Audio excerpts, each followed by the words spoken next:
दोस्तों, स्वागत है आपका हमारे यूट्यूब चैनल सेमेस्टर एग्जाम में। दोस्तों, आज का जो टॉपिक है वो है हमारा पोलराइजेशन एंड ओवर वोल्टेज। ठीक है दोस्तों, पिछली वीडियो में मैंने आपको पढ़ा दिया था कि यानी कि कंसंट्रेशन सेल क्या होती है। ठीक है, आज का जो टॉपिक है वो हमारा पोलराइजेशन एंड ओवर वोल्टेज के ऊपर है। ध्रुवण और अतिवोल्टता क्या होती है। दोस्तों, हमारे चैनल के साथ बने रहिए, ऐसी वीडियो मैं आप लोगों को लाता रहूँगा। उससे पहले बढ़ते हैं अपने आज के मोटिवेशन की ओर। क्या है, नियमित पढ़ाई की छोटी छोटी आदतें ही बड़ी सफलता की पहचान बनती है। आज की मेहनत कल का आत्मविश्वास बनेगी। ठीक है दोस्तों, पढ़ते अपने टॉपिक की ओर। क्या है टॉपिक आज का हमारा होगा दर्पण ध्रुवण एवं अतिवोल्टता। तो इसका परिचय देख सकते हैं। क्या है, जब किसी इलेक्ट्रोलाइटिक सेल में इलेक्ट्रोलिसिस होती है, यानी कि जो इलेक्ट्रोलाइटिक सेल होती है उसमें इलेक्ट्रोलिसिस होती है, तो क्या होता है, तो इलेक्ट्रोड पर कुछ ऐसे परिवर्तन होते हैं, यानी डिफरेंस आ जाता है, जिसके कारण क्या होता है, वास्तविक वोल्टेज जो होता है, जो हमारा वास्तविक वोल्टेज होता है वो क्या होता है, थ्योरेटिकल क्या हो जाता है, वोल्टेज से अधिक लगने लगती है। यानी कि जो वास्तविक वोल्टेज होता है वो थ्योरेटिकल वोल्टेज जो होता है उससे अधिक हो लगने लगती है। ठीक है, उससे अधिक क्या होती है, लगानी पड़ती है। ठीक है, इस घटना को क्या कहते हैं, पोलराइजेशन कहते हैं। पोलराइजेशन कहते हैं। तथा अतिरिक्त वोल्टेज को क्या कहते हैं, ओवर वोल्टेज कहते हैं। यानी जो वास्तविक वोल्टेज होता है, अब वास्तविक वोल्टेज जो होता है वो थ्योरेटिकल वोल्टेज से हमें अधिक लगानी पड़ती है। ठीक है, इसी को क्या कहते हैं, पोलराइजेशन घटना, इसको पोलराइजेशन कहते हैं। और जो अतिरिक्त वोल्टेज हमें लगानी पड़ती है उसको हम क्या कहते हैं, ओवर वोल्टेज कहते हैं। ठीक है, ये दोनों सेल की इफिशियंसी को सीधे प्रभावित करते हैं। जो एफिशिएंसी दक्षता होती है सेल की, उसको ये दोनों क्या कहते हैं, सीधे सीधे क्या कहते हैं, प्रभावित करते हैं। ठीक है दोस्तों, फिर क्या है यानी कि पोलराइजेशन क्या होता है, ध्रुवण क्या होता है, इसकी परिभाषा समझ सकते हैं। क्या है, इलेक्ट्रोड पर होने वाले परिवर्तन, जैसे गैस जमा होना या आयन कंसंट्रेशन बदलना। यानी कि इलेक्ट्रोड पर अगर गैस जमा हो रही है या आयन का जो कंसंट्रेशन है वो बदल रहा है, इसके कारण क्या होता है, जब इलेक्ट्रोड पोटेंशियल अपने नॉर्मल वैल्यू से बदल जाता है, यानी जो नॉर्मल वैल्यू होनी चाहिए उससे जब बदल जाता है, तो इस घटना को हम क्या कहते हैं, पोलराइजेशन कहते हैं। ठीक है दोस्तों, इसी कारण क्या होता है, सेल का ईएमएफ कम हो जाता है, इलेक्ट्रोमोटिव फोर्स जो होता है वो कम हो जाता है, क्योंकि इलेक्ट्रोड की जो रिएक्शन होती है उसमें रुकावट आ जाती है। किसके कारण आ जाती है, जब परिवर्तन होता है, मतलब गैस जमा होना या आयन कंसंट्रेशन बदलना, जिसके कारण क्या हो जाता है, ईएमएफ कम हो जाता है। ठीक है, फिर पोलराइजेशन के कारण देख सकते हैं। क्या है दोस्तों, गैस का जमा होना पोलराइजेशन का कारण है। ठीक है, इलेक्ट्रोड की सतह पर क्या होता है, गैस की परत बन जाती है। जो इलेक्ट्रोड लिया जाता है उसकी सतह पर गैस बन जाती है, जिससे क्या होता है, रिएक्शन धीरे हो जाती है, जिससे कि आगे की रिएक्शन रुक जाती है। ठीक है,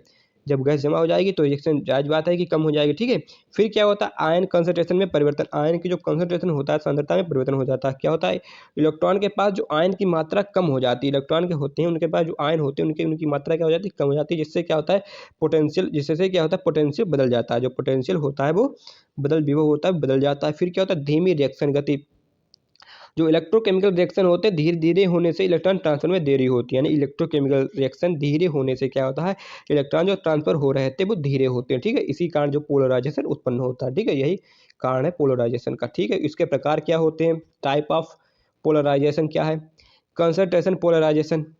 ठीक है, यानी सांद्रता ध्रुवण क्या होता है, इलेक्ट्रोड के पास जो आयन कंसंट्रेशन घट जाने से उत्पन्न होता है, या क्या होता है, इलेक्ट्रोड के पास जो आयन होते हैं वो आयन कंसंट्रेशन होता है उसको घट जाने से कंसंट्रेशन पोलराइजेशन उत्पन्न होता है। ठीक है, फिर होता है एक्टिवेशन पोलराइजेशन। ठीक है, इसका क्या कारण है, ये होता है रिएक्शन शुरू करने के लिए आवश्यक एक्स्ट्रा एनर्जी, यानी जो रिएक्शन होती है उसको शुरू करने के लिए हमें जो एक्स्ट्रा एनर्जी लगानी पड़ती है उसको क्या कहते हैं, एक्टिवेशन एनर्जी कहते हैं।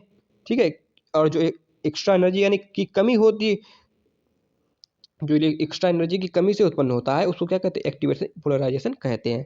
जब एक्स्ट्रा एनर्जी की कमी हो जाती है तो जो पोलराइजेशन उत्पन्न होता है उसको कहते हैं एक्टिवेशन पोलराइजेशन। ठीक है, फिर आ जाता है हमारा रेजिस्टेंस पोलराइजेशन। ठीक है, ये क्या होता है, इलेक्ट्रोड पर बनी जो फिल्म, यानी इलेक्ट्रोड होता है उस पर एक फिल्म सी बन जाती है, जिसे क्या कहते हैं, ऑक्साइड या गैस लेयर कहते हैं। यानी गैस की लेयर चढ़ जाती है या ऑक्साइड की लेयर चढ़ जाती है। ठीक है, के कारण जो रेजिस्टेंस मतलब कि जो प्रतिरोध उत्पन्न हो जाता है, यानी कि तो प्रतिरोध बढ़ जाएगा, जब लेयर उत्पन्न हो जाए, यानी लेयर उस पर आ जाएगी तो रेजिस्टेंस बढ़ जाता है, उसके कारण जो पोलराइजेशन उत्पन्न होता है उसको कहते हैं रेजिस्टेंस पोलराइजेशन। ठीक है, ये 3 प्रकार हो गए पोलराइजेशन के। फिर आता है अतिवोल्टता, ओवर वोल्टेज क्या चीज़ है, ओवर वोल्टेज मतलब वह अतिरिक्त वोल्टेज जो यानी कि थ्योरेटिकल डिकम्पोजिशन वोल्टेज से ऊपर लगानी पड़ती है, यानी कि जो थ्योरेटिकल डिकम्पोजिशन वोल्टेज होता है उससे अधिक लगानी पड़ती है, ताकि इलेक्ट्रोलिसिस वास्तव में शुरू हो सके। ठीक है, यानी जो इलेक्ट्रोलिसिस होती है उससे वो वास्तव में शुरू हो सके, उसे क्या कहते हैं, ओवर वोल्टेज कहते हैं। ठीक है, ओवर वोल्टेज क्या होती है, एक्चुअल वोल्टेज में से जब हम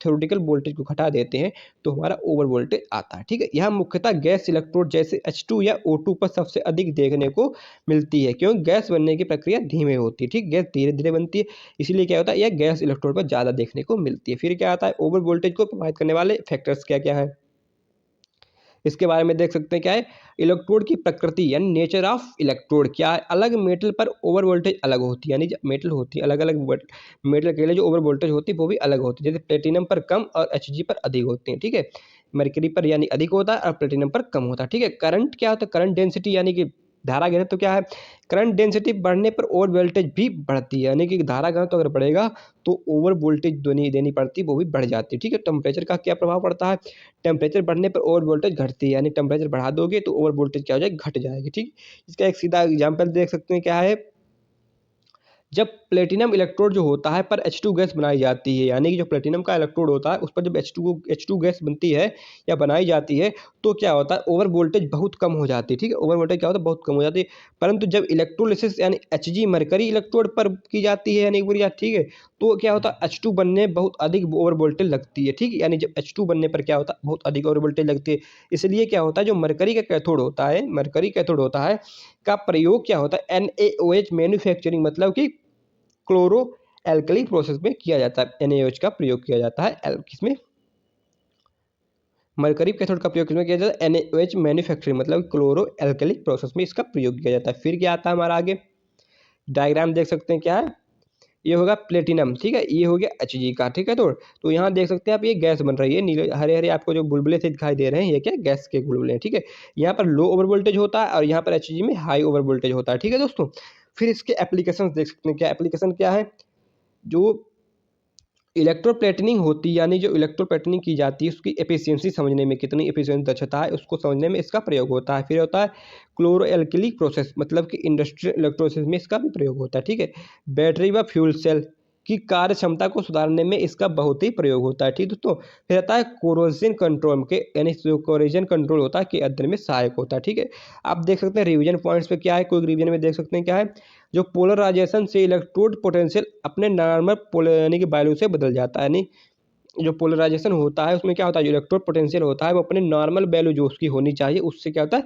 बदल जाता है। ठीक है, इससे पोलराइजेशन होता है। पोलराइजेशन कितने प्रकार के होते हैं, 3 प्रकार के। एक तो होता है कंसंट्रेशन पोलराइजेशन, एक होता है एक्टिवेशन पोलराइजेशन और एक तो है रेजिस्टेंस पोलराइजेशन। ठीक है दोस्तों, फिर आता है ओवर वोल्टेज। ओवर वोल्टेज क्या होता है, एक्चुअल वोल्टेज में से जब थ्योरेटिकल वोल्टेज घटा देते हैं तो क्या आता है, ओवर वोल्टेज आता है। ठीक है, फिर आता है गैस इलेक्ट्रोड पर ओवर वोल्टेज सबसे अधिक होता है, जो गैस का इलेक्ट्रोड होता है उस पर क्या होता है, ओवर वोल्टेज सबसे अधिक होता है। ठीक है, प्लेटिनम पर ओवर वोल्टेज कम और Hg पर अधिक होता है। ठीक है, ये दोस्तों आप याद कर सकते हैं। और अगर आप PDF चाहते हैं तो हमारे टेलीग्राम चैनल सेमेस्टर एग्जाम के नाम से लिंक डिस्क्रिप्शन बॉक्स में जुड़ी हुई है, वहाँ से आप परचेज कर सकते हैं। ठीक है दोस्तों, यहाँ पर हमारा टॉपिक पूरा होता है। दोस्तों बने रहिए चैनल के साथ। जय हिंद, best of luck for your exam. रोज की नियमित पढ़ाई परीक्षा में उत्कृष्ट परिणाम की गारंटी है। जय हिंद दोस्तों, धन्यवाद।